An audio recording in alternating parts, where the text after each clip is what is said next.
Khammam DCCB chairman కోరుకుల నాగభూషణంపై అవిశ్వాస తీర్మానానికి 13 మంది హాజరు కాగా 11 మంది డైరెక్టర్లు అవిశ్వాస తీర్మానాన్ని ప్రకటించారు.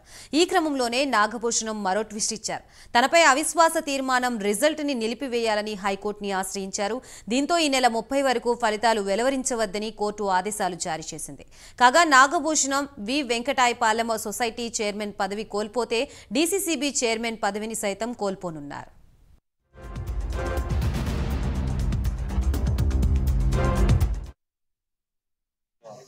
సభ్యులందరికీ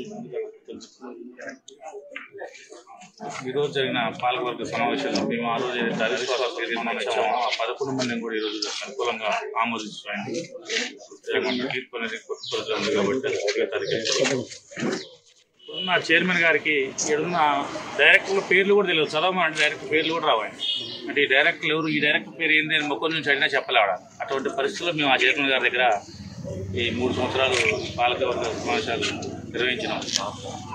మేము గతంలో చాలాసార్లు ఆయనకి చెప్పాము, బాబాయ్ ఇది కాదు, డైరెక్టర్లందరినీ పిలువు, కూర్చోబెట్టు, వాళ్ళ సమస్యలు ఏంది, ఊళ్ళో పోతే రైతులంతా లోన్లు ఇట్లా అడుగుతున్నారు, చాలా ఇబ్బంది పడతారు.